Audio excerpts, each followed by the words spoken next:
हाय, hello, नमस्कार. तुमचं आपल्या युट्यूब चॅनलवरती खूप खूप स्वागत आहे. आज आपण बनवणार आहोत मराठवाडा स्पेशल फ्राय ग्रेव्हीतलं मटण.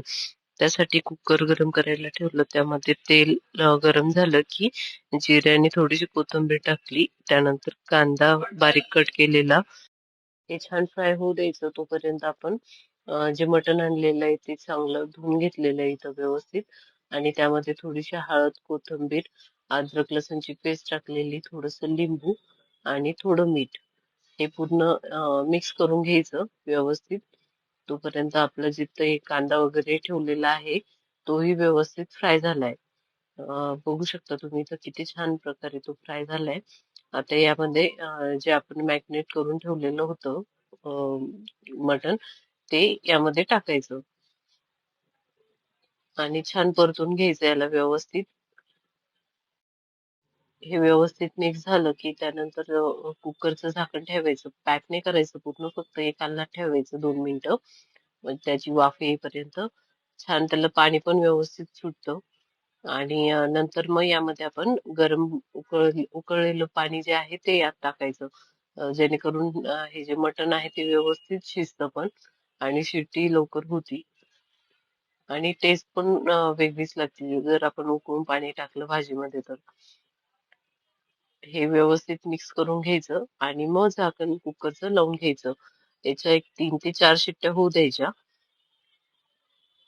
आणि कमी गॅसवरतीच करायचं म्हणजे ते व्यवस्थित होईल. बघू शकता तुम्ही किती छान झालंय इथं आणि व्यवस्थित शिजलं सुद्धा येते. त्यानंतर मग आपण याचं सूप काढून घेऊयात. सूप पण एवढं छान झालं होतं ना, टेस्ट वगैरे सगळं मीठ अगदी व्यवस्थित झालेलं होतं त्याला प्रॉपर. आणि त्यानंतर आता ब्लॅक ग्रेव्हीच्या तयारीला लागायचं. कांदा इथं उभा कट करून घेतलाय आणि खोबरं किसून घेतलंय. लोखंडीच्या कढईमध्ये मी हे कांदा गरम करतेय म्हणजे भाजतीये. तुम्ही जाळी असेल तर जाळीवरती पण कांदा भाजू शकता. त्यामध्ये थोडंसं तेल टाकलंय आणि व्यवस्थित परतून घ्यायचं. एक 2-3 मिनिटांमध्ये हा कांदा काळा पडतो. कांदा काळा झाला की त्यामध्ये खसखस टाकायची. खसखस वेगळी जर भाजली तर ती तेल टाकल्यावरती उडती म्हणजे बाहेर वगैरे जाते कढईच्या. त्यामुळे कांद्यामध्ये टाकली तर ती व्यवस्थित भाजती पण आणि उडत पण नाही. त्यानंतर हे आपण काढून घेतलं आणि खोबरं जे किसलेलं होतं ते पण परतवायला घेतलंय. यामध्ये पण तेल टाकून सगळा जो मसाला आहे हे तेल टाकूनच भाजायचा म्हणजे जो व्यवस्थित भाजला जातो. खोबरंही गरम झालं होतं. त्यानंतर आपण धनी, थोडीशी बडीशोप आणि 2-3 मिरे टाकलेले होते. हे पण गरम झालेत. त्यानंतर मिरची घेतली आणि मिरचीमध्ये थोडीशी कोथिंबीर टाकली होती. ती व्यवस्थित गरम झाली म्हणजे भाजलीये व्यवस्थित.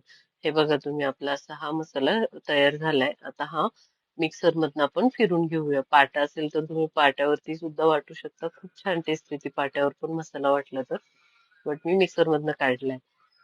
कढईमध्ये तेल गरम करायला ठेवलंय. त्यामध्ये थोडंसं जिरं आणि मटण मसाला आणि थोडंसं लाल तिखट टाकलेलं आहे.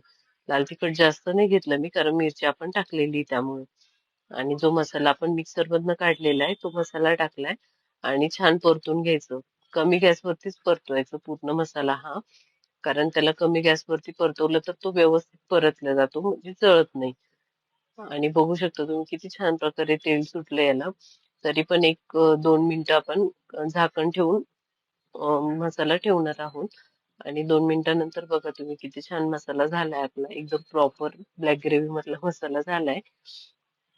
त्यानंतर थोडंसं पाणी टाकायचं आणि परत त्याला परतून घ्यायचं व्यवस्थित. बघा एकदम छान असा मसाला आपला तयार झालाय. आणि आता यामध्ये पाणी टाकायचं. पाणी हे थोडं थोडं करत करतच टाकायचं. आणि आता यामध्ये आपण जे सूप आहे ते टाकणार आहोत. आणि यानंतर जर तुम्हाला वाटलं थोडी भाजी आपली घट्ट झालीये तर थोडंसं पाणी मिक्स करू शकता यामध्ये. त्यानंतर मीठ टाकले थोडंसं आणि याला उकळी आल्याच्या नंतर जे मटण आहे, मटणाचे पीस तर ते टाकलेत आणि छानशी अशी उकळी येऊ दिलीये. आणि अशी आपली ही मटणाची ब्लॅक ग्रेव्ही मधली भाजी रेडी झालीये. आजची ही रेसिपी कशी वाटली मला कमेंट्स करून नक्की सांगा. व्हिडिओ आवडला असेल तर please like, share and subscribe. Thank you for watching. Bye.